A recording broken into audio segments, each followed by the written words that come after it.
Good morning. If you're feeling a rip in the space-time continuum, it's because we've got the spookiest of days of Friday the 13th and the jolliest of months of December.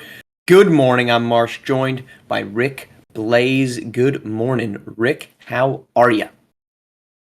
It's Freaky Friday. I'm doing well. Oh, you sound like you're doing fantastic. Let's dive right in off that energetic note from Rick's side of the house. Thursday night football last night, a divisional rivalry late in the season with plenty on the line, and the Rams walk away with could be described by nothing more than one of the ugliest football games of the SWFL season, but they moved to 8-6 and a half game behind Seattle for the number one spot in the NFC West, and now a half game behind Washington for the final wildcard spot. It was a bore. Drop passes, ineffective running in games for the most of the part. It was a battle of attrition. It was a boring game. The kickers were the highlight of this one. San Francisco, the 49ers, I know they've had a lot of injuries this season, but they look. Can you imagine a world where they're paying Purdy $55 million next season? Are you kidding me? This guy looked like the last pick on the second. He looked like a sixth, seventh rounder on yesterday. He didn't get any help because Debo dropped some passes and some other guys. There's a highlight there of Debo dropping passes, but I just can't imagine the 49ers paying him $50 million a season. It's a must win by both teams, and the 49ers' trajectory is going down, and the Rams' trajectory is they're still in it. They're going up. Great job by the Rams doing barely what it takes to get the win out. They defense played really good too, though. The Rams give them some credit. Yeah, look, I think if anything, the last couple of years has made it very obvious that great quarterbacks are great when they have a lot of great weapons.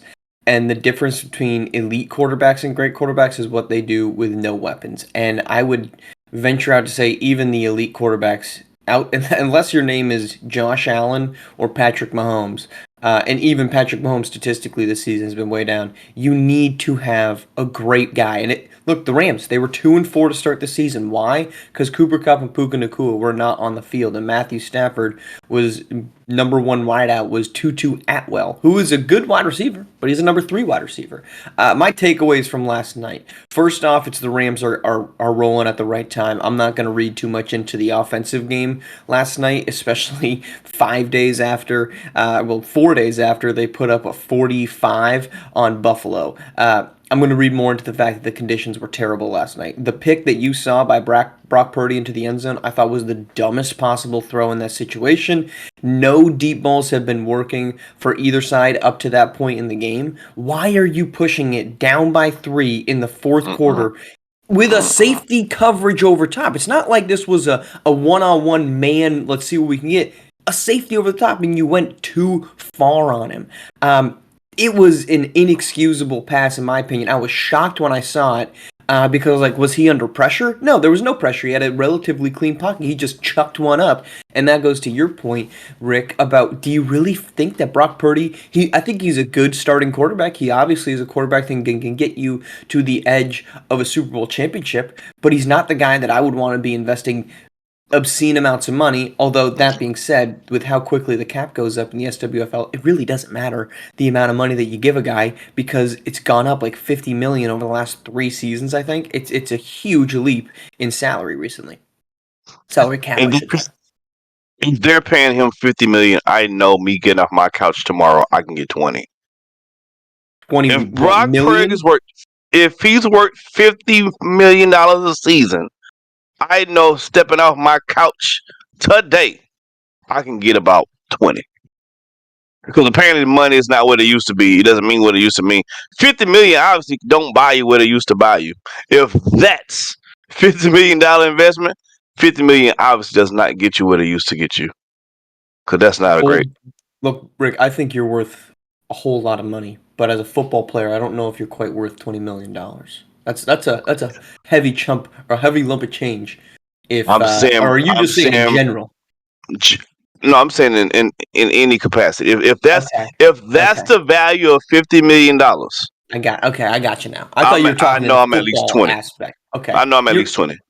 I'll tell you what, Rick, I think you're worth more than 20. Let's go to a man that apparently North Carolina thinks is worth a heck of a lot of money, and that's Bill Belichick, who signed a 5-year deal to become the new head coach for the Carolina Tar Heels. And I got to say this first and foremost, I said at the beginning of the week, I thought this was bogus. I thought that he was only going to North Carolina to try to stir up interest in SWFL coaching circles. I was wrong, because he is now at 72 years old, the contract for the head coach for the first time in college football at North Carolina. Rick, take it. What do we think? I did not see this coming. Bill Belichick has been known as like a rigid coach that kind of does things his way. But I say this, if there's any one coach who can come into a college team and kind of turn it around, I mean, you talking about the guy with some of the best NFL pedigree in the entire universe right now. So I assume he's going to be less rigid, because that doesn't really work in the college game. But if Bill Belichick can change some things about himself, at least from what I've seemed to have known or heard about him from his coaching style, he has the best pedigree to go to any program. Imagine the assistant coaches he can bring on his staff. Imagine what the pro style that he's already talking about he's going to run in Carolina. He could be Carolina. This sounds crazy. Carolina can be the new form system for NFL players, the SWFL players. That sounds crazy, but if Bill Belichick has it his way, that's a possibility, actually. I don't think that sounds crazy at all. And to be honest, I don't think that Bill Belichick needs to change too much about him. Why? Because who was one of Bill Belichick's, and I'm not going to pretend to know his coaching or his best friend circles, but at least one of his closest coaching friends, just the greatest college football coach of all time by one Nick Saban.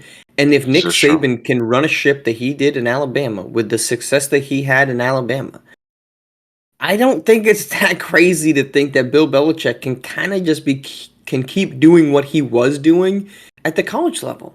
Because I thought for a second you was about to suggest that Belichick, that Saban may become part of his coaching staff. That was going to be a bomb Woj moment. I don't see Saban being less than the head coach.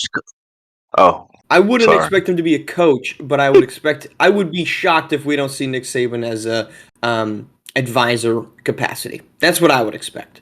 It allows him to continue to be at his current production company. It allows him to continue to rack in that money. And truthfully, I don't know there might be some contractual limitations, because he, I think, retired from Alabama. I don't know if he has what the contract deal. There's definitely a roll tider out there that knows how many years he had left, and there's going to be some, if you retire, I don't know. I don't know what the contract deal is, but I would be shocked if he wasn't, at the very least, an advisor. Officially, he's definitely one. Unofficially, I don't think we need to think that's an obscene thought. But if Nick Saban can get it done in Alabama with a very similar personality and coaching style, I think, of Bill Belichick, I think Bill Belichick can get it done in North Carolina. You want to talk about control. When you have guys that are 18 to 23 now, because guys like to stay longer in college, you have complete control. Unlike in the SWFL, where you're dealing with 25, 31, 34-year-olds who are kind of like, man, I don't really feel like being spoken to or dealing with this BS. College guys are like, bring it on. What do I got to do to get to the next level? And I think he can succeed. I think he also is now much more attractive as a destination, North Carolina, than it ever was before, in a part of the country that has immense college talent, like South Carolina, Georgia, Alabama, Florida. That belt going up to North Carolina really isn't that far. I think that they are in a spot to be there, and we've seen that Chapel Hill can be a sports destination with basketball. Speaking of sports destination, let's go to Las Vegas, where the SWBA Emirates Cup reaches its semifinal and final semifinal on Saturday. Rick, your Houston Rockets are there. Yes. Your predictions for this Cup Finals?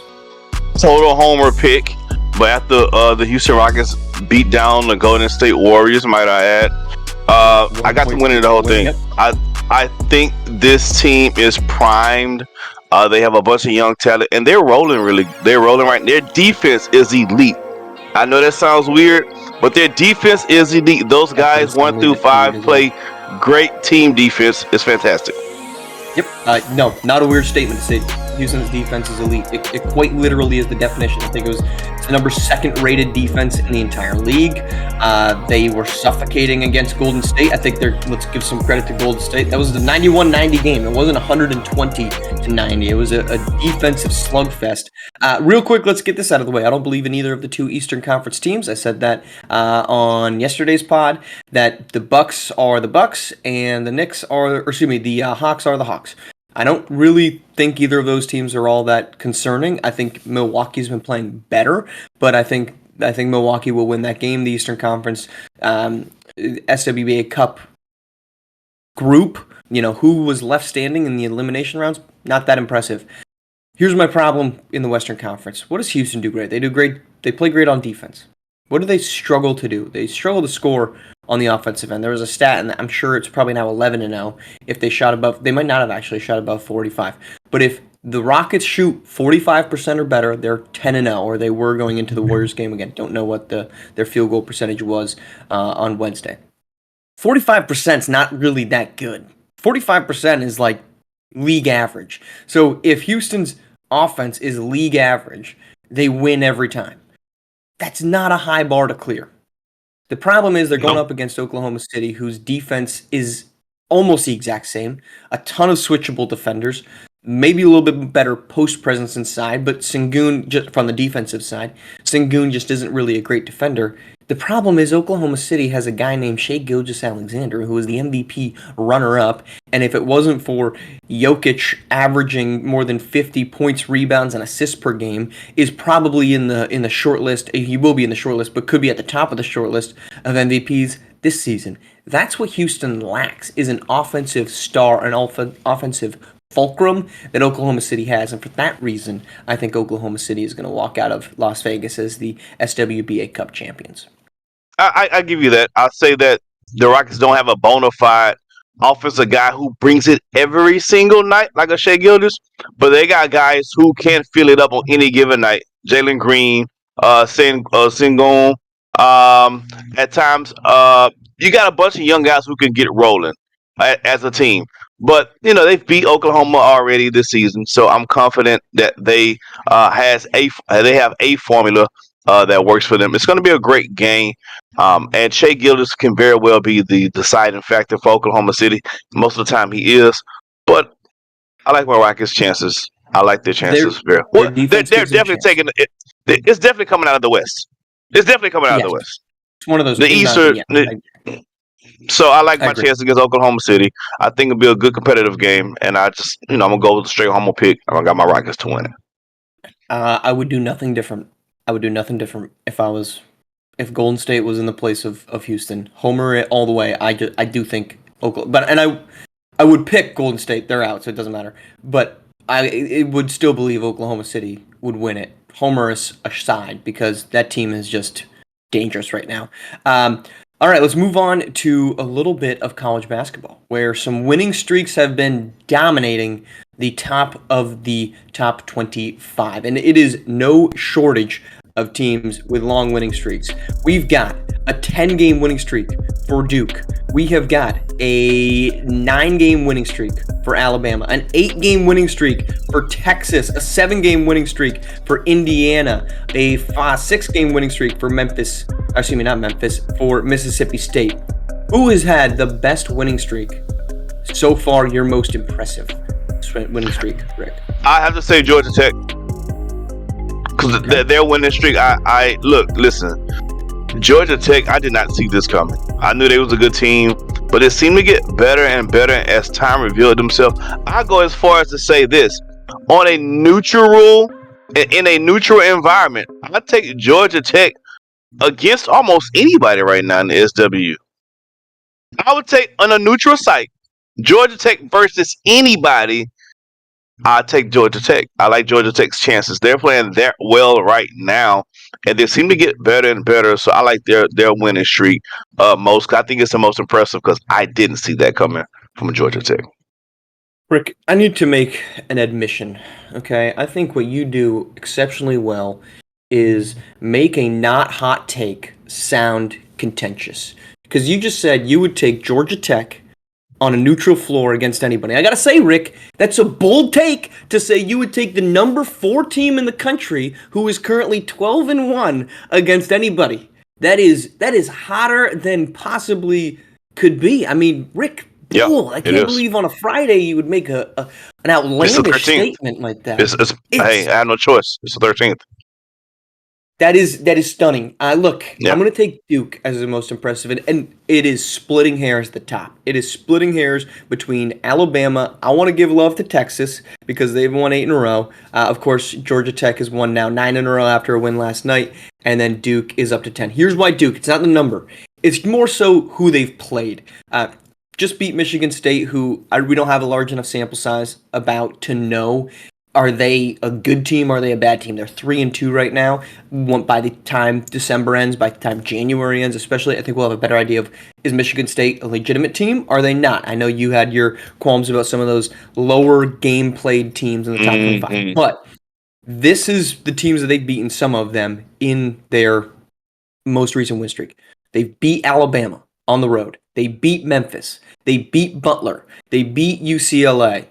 They beat Kansas State. 3 of those teams are still ranked in the top 25. 2 of them are on the fringe. UCLA, Kansas State have kind of fluctuated towards the bottom half of the top 25. For that reason alone, and that does not mean that Georgia Tech's 9-gamer, that Texas is 8-gamer, that Alabama is at 10 themselves.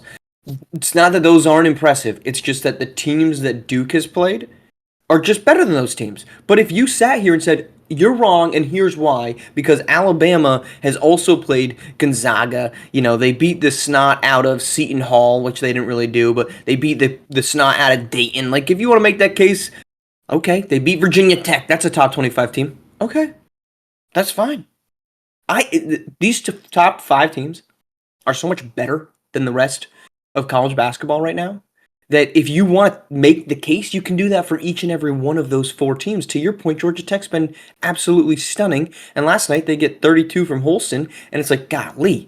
First we see the Gregorian calendar come out of nowhere and get it done with a near quadruple double. We've seen Donta Walker. Now they've got somebody else who can put up big nights. I mean, it is stunning what Georgia Tech has been doing. I 100% agree with you.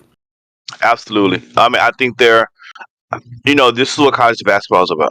You have so many teams with so much parity, and they all have different styles of winning basketball, right? Mm-hmm. I think that's what makes it so interesting. I don't like agreeing with Marsh that much, but yes, I agree. You can make a case for any of those top teams, and don't sleep on Texas with their winning streak. I think they're finding their groove right now. UT is starting to be a dangerous team, and I gotta say this, as I see teams ascending to the top very fast, no one has dropped so fast and descending as the Miami Hurricanes. I know that's not part of the topic, but I just had to throw that in there. My gosh, are they bad? They are not a good basketball team. They are not the dominant force they were a season ago. And they're the champs. And they're the champs. That's weird. And it's not pleasant. All right, it is time for our wrap-up. We had a chock-full schedule last night, including a lot of top 25 games. So roll the tape and let's dive right in. We'll kick things off with Virginia Tech and Dayton, the 17th ranked Hawkies. Get it done. The Hokies. Who am I? Hawkies. 25 points from Travion Novich, leading the way for Virginia Tech in a 91-64 win over Dayton. Double-double from Maxime Bynum for I don't know what Dayton a hockey is. On the road. That's for sure. No one knows. Louisville, they keep their top 25 spot potentially in good standing with an 85-50 beatdown of Iowa State at home. Kadarius Loftus with 22-21 from Omero Isbell, and a big rebounding night for DeMarco Graham, 12 and 8. South Carolina, they go down to Davidson, 68-56 Davidson win. Benari James leads the way with 15 points for Davidson, 20 points for Keandre Baldridge and South Carolina. They now are the James brothers. 5.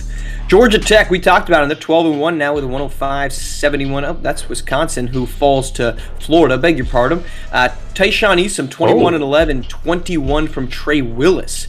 gets Wisconsin Florida an 83-82 win. Missouri could not do much against Creighton in that second half. 62 second half points from Creighton, Letterman. 32 points in the game from Ethan Letterman, and Creighton now 6-6 with a 98-81 win over Missouri in a much needed win for Creighton on that one. Moving along we go to Texas A&M and Memphis, a big win for the Memphis Tigers, 93-69, 20 points, 6 boards, 7 assists from Lace Darius Outlaw on the road.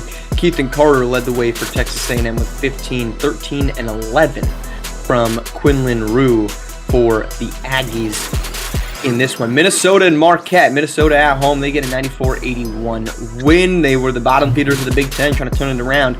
Donald Ifedi leads the way, all scores, 23 points, adds 5 assists of 18 shooting. Colorado and Houston with an 85-67 win on the road. They get back to 500. Carl Holmes with 27. Freddie Stonewall with 20 for the Cougars as they try to get some consistency. Washington State at home against Syracuse, 67-56 win for the 20th ranked team in the country. That's a big one for JD Reyes, 17-5. Asher Benedict gets 14 points of his own in the win. Meanwhile, Gonzaga, they fall a stunner. The only top 25 team to lose last night. They fall to lowly Florida State, 77-72. Leon Quinn with 19. Garrett Hart, a double-double, 12-12 for Florida State. Florida State got some guys coming in next season, too. Be on the lookout for Florida State. They got some talent coming in.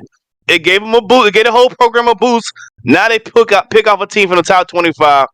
Okay, Seminoles, I see you. Gonzaga surely will be falling down from their current perch of number 11. All right, that's our show. We're coming back on Monday. We'll recap very important SWFL weekend, SWBA Cup action. We're coming back with Rick on Monday. Rick, as always, great to see you. We appreciate everyone tuning in here to SimWorld today on SimWorld TV, the only place you can see the game, be the game. Yeah.